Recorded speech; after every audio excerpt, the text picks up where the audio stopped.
Hello everyone, my name is Bryan Rivas. Today I'm doing a presentation for my Cybersecurity 332-50 course at Metropolitan State University.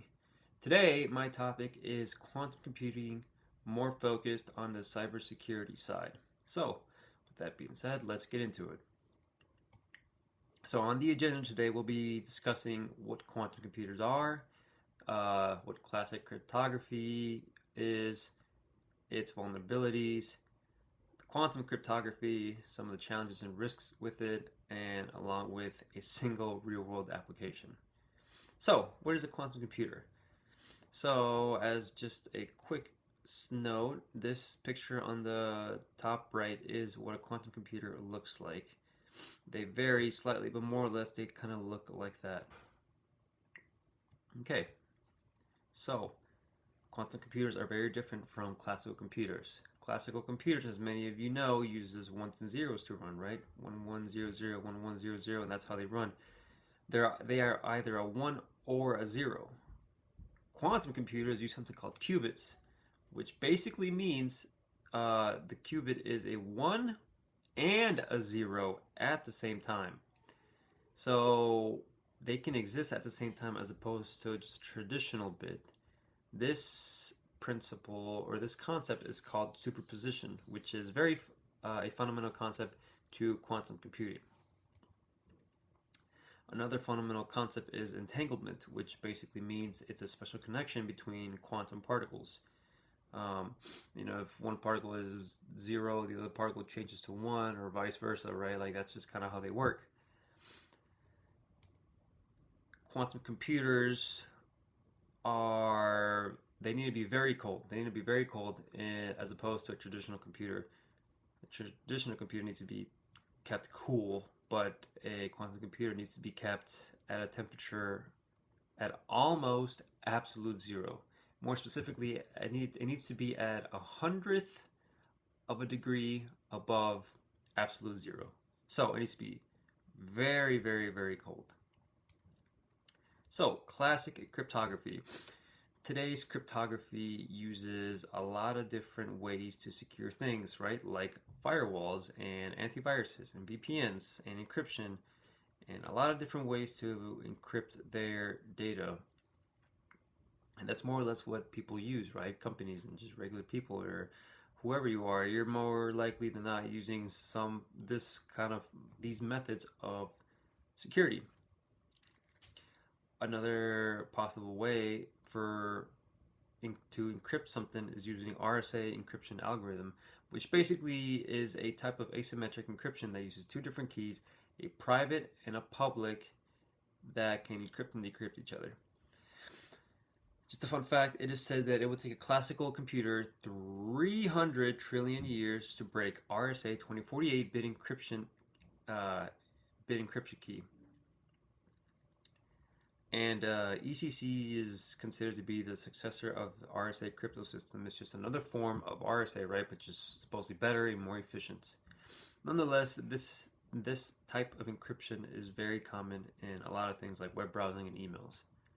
So the vulnerabilities of today's encryptions, that as encrypted as they are, right, and as secure as they are, they still get broken into. Many of these attacks happen, because of software vulnerabilities or phishing and social engineering or weak authentication or just, other factors. They happen, and a lot of it can be argued that it's due to human error, but nonetheless, there are still software vulnerabilities that happen, and there's still things that people do to just break through security systems all the time.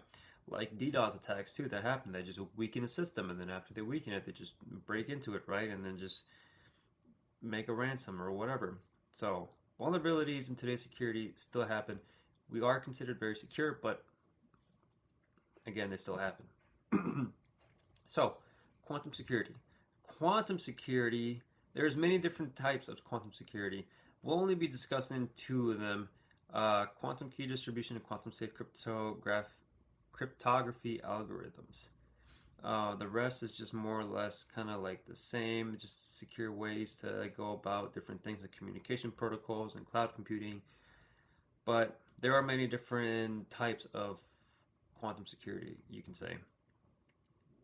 So quantum key distribution, and I added here as a note that all these methods are considered theoretical, meaning that a lot of them don't have actual implementations in them because of various challenges that they present. But nonetheless, they are here and they are wanting to be implemented. So quantum key distribution is kind of like RSA, offering a level of security that is, theoretically unbreakable. Excuse my dog if you can hear that. But it uses a variety of approaches and theorems that allow it to be secure. It uses entanglement, as mentioned before, which the good thing about entanglement is that as these particles are connected, it makes it very hard to sneak in another particle to try and eavesdrop into the conversation. It uses the no cloning theorem, which kind of, as I just stated, it makes it very hard to like clone or copy a particle, making it almost, you can't copy it because you don't know the quantum state of the particle, or of the qubit. You don't know if it's a 1 or if it's a 0. Technically, they're both at the same time. I'm not quite sure how that works, but nonetheless, that's what no cloning theorem is. And then the observer effect is just another way of saying that it's you can't eavesdrop into it, and if you try, you can see it. You can see the break happening, and you can put systems in there to prevent that. Quantum safe cryptography algorithms is more dedicated for software than hardware. So quantum key distribution is, very reliant on quantum concepts, entanglement and superposition. This is more considered for classical computers that kind of defend themselves against quantum computers. So there are two known algorithms that are considered quantum safe. Those are lattice-based and hash-based. Lattice-based is essentially cryptography is a mathematical problem just associated with like lattices, and it just uses a different encryptions and different signatures and protocols to go about its security. It is considered to be a strong contender for quantum security based off benefits like its speed, efficiency, and of course its security. As of right now, it is considered quantum resistant, right? Because no one knows how to break through it with a quantum computer. But because there is no quantum computer strong enough to break something like that. But as experts do argue that in the future, it will be possible to be broken into, and it can suffer from quantum attacks. This is a lattice kind of based, like how it works. I'm not too familiar or too sure exactly how it works, but this is the origin point. This is the B2 line. This is the B1 line. This is X. Uses B1 plus B2 to get to X, right? Essentially, kind of means that B2. Actually, maybe I can just draw on this real quickly.